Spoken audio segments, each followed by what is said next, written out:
Yeah, I just asked her that because like I often wonder.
Morning, girls.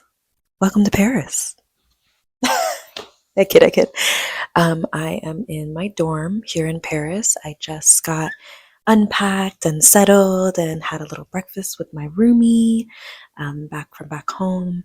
And I am gonna go run some errands. I need some water, I need some fruit, a quick snack, and some socks, essentials that I forgot because it's a little chilly here. It's like springtime weather here. Anyways, I've got my content kit. We've got mic, we've got tripods, we've got flash. I've got everything I need. I've got my new Octo Buddy. I've got everything I need, and I'm really excited to just dive into the city and explore all this. I flew in last night and I had a really relaxing time in my hotel. It's called the Nouvelle Hotel. It's very nice. I had a really relaxing time and I just got a lovely welcome to Paris. So I'm excited to continue it. Here in the dorm, we're on the top floor, by the way. Here in the dorm, we're going to have an orientation this afternoon. So I film what I can there. And then we're going to go out and explore, go to Bon Marché and the where did she want to take us? Oh, she wants to take us on the metro so we can get comfortable with that. I picked up the metro like that when I was in London. I just think like being a New Yorker makes it easier for you to be in like cities like this, easier to travel. So I picked it up really quickly, which is funny because I still get lost in New York. Um, but I think I'll be able to navigate this all.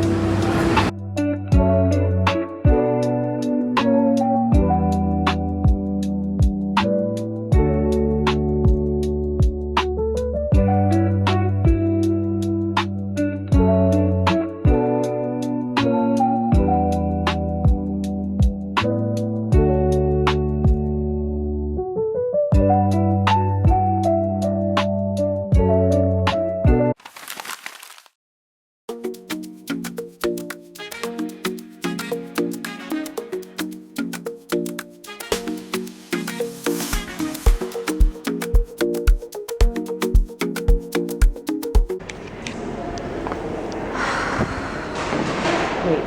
can I sit on this? Or is this part of the exhibit?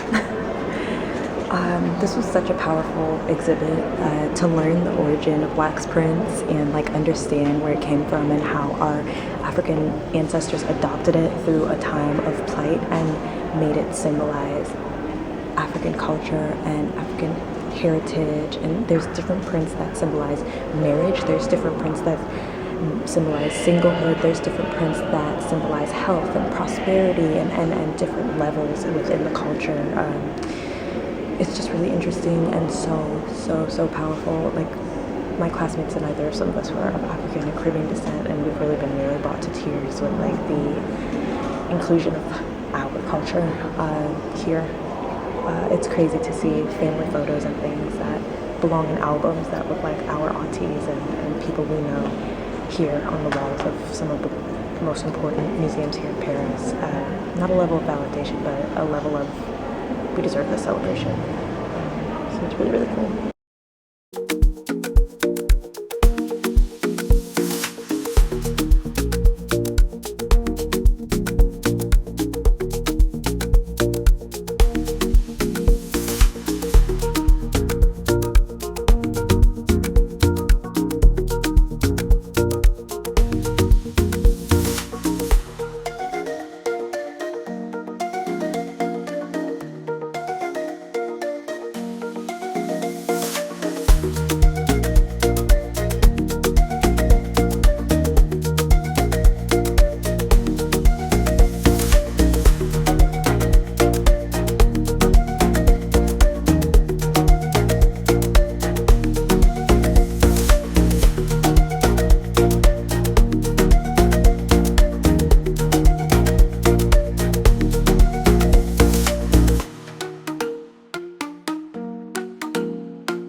We just finished the exhibit, and there's just something so beautiful about seeing family photos and so much history here. Just an attention to the fact that Black women all over are so hardworking and so instrumental in the historical fabric of societies, so many societies. This is really powerful. This is really moving. I'm like holding back tears because we have all been. I have a few good friends on this trip who are Naija and Caribbean American and of African descent, and the importance of this is not missed on us. So we're just really appreciative of all this. I can't. There's so much to say, but it's just interesting to hear the history, learn where this all came from, to learn that this was started in like the army. This was adopted by the Senegalese soldiers who were part of the colonial army. You know, they were serving and doing their best, and then they took this fabric back to West Africa and adopted it and made it better and more vibrant and customized to their culture, including things like animals and food and different aspects of nature that are native to Africa. It's just really interesting, and to hear the conflicting history of wax prints is really, really cool, because I didn't realize, being Haitian American, that many African Americans have a collected and almost conflicted and almost, I would say, an attachment an attachment, but they attach the wax print to colonialism. So there's sort of there's a negative aspect to it. So it's really interesting, and I'm really glad we came. It's beautiful and necessary. Away we go. Hi dolls, voiceover feed joining in for a bit of context. So I think it's important for you to understand why I was studying abroad. I am a fashion design student at the esteemed Fashion Institute of Technology.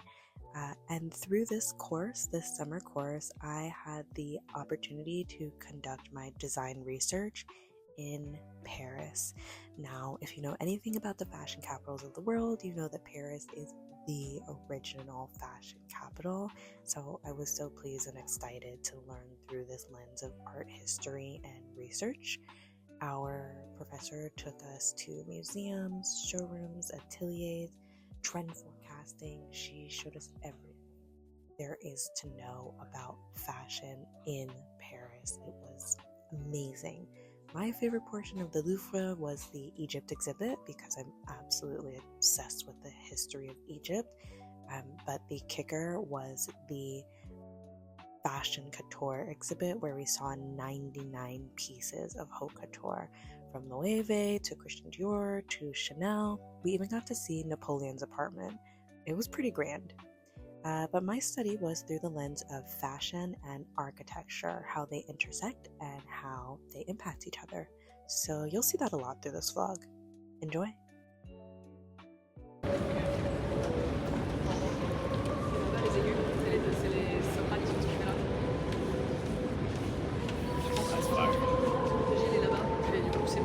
It's only one person, isn't it?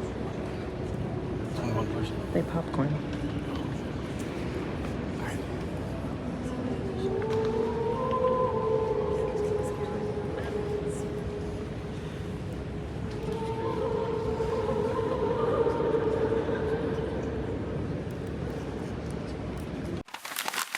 Hi dolls! On this day we visited the Musee du Quai Branly, and we had a guided tour of the Golden Thread exhibit that covered the art of dressing from North Africa to the Far East. Speaking of which, this music room you see to the left here had a ton of musical instruments from all around the world dating back to the 1800s. I just thought it was so interesting. Like, when was the last time some of these unknown pieces were played? Like, the people who played these instruments, they don't exist anymore, and their studies don't exist anymore. I just thought it was really cool and interesting. Anyways, on to the actual exhibit. This exhibit covered the use of gold and other rarefied fabrics and materials in fashion. As we quickly learned, only royalty and warriors were allowed to wear gold or red or other fabrics because they were so costly to create. We learned that endangered species were used so much that they became extinct to create gold thread when everything was naturally sourced previously.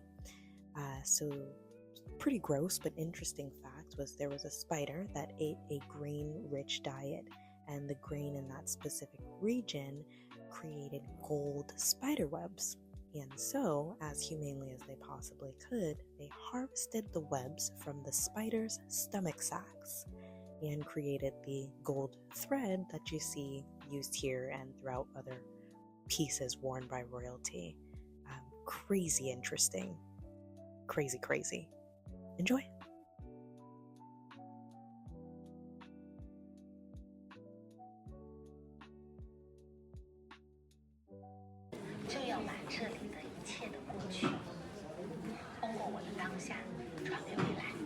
我之前的很多作品在不同的博物馆，但这次在法国开普朗利博物馆的展出呢，其实它非常不同。它是有一个主要的脉络是人类的，我仅仅是通过服装这样的一种语言表达思想，所以我觉得创作对我而言可能会是一辈子的事。我觉得突破、创造力是人类最伟大的精神。On this day, we visited the Musée Petit Palais, and you heard that correct. The Grand Palais is across the street, and it's 3 times the size of this museum, which is insane because it was a huge museum. This exhibit, we got to learn about Charles Frederick Worth and the Worth family and legacy.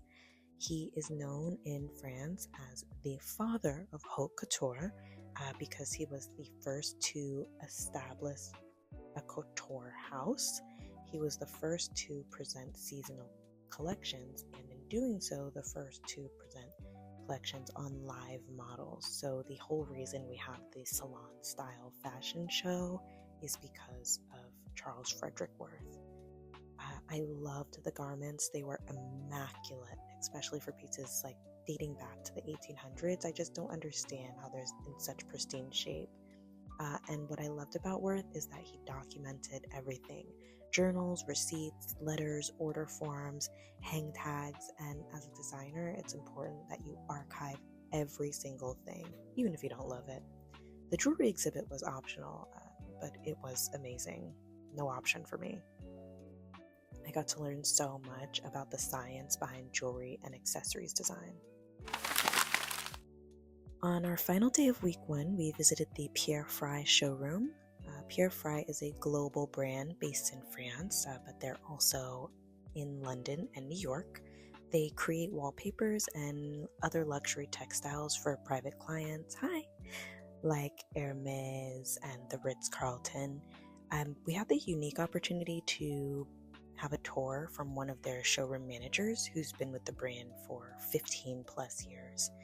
She shared with us the inspiration behind some of these fabrics and motifs. We were most disappointed to hear that this fabric in specific was inspired by Africa or South America or wherever. That's a literal quote. So I just want to take this time to say we are the blueprint as minorities, as countries of color, even if our inspiration is not properly respected.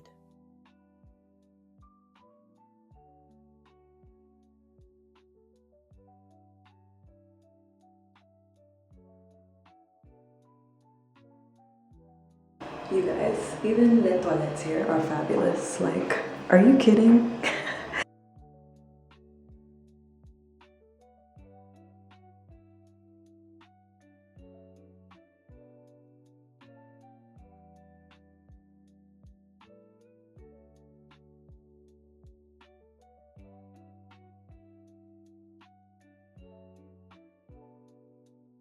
Thanks for watching. I'm sure you're wondering what we did in between museum visits and classroom talks, and that's what you'll see next week.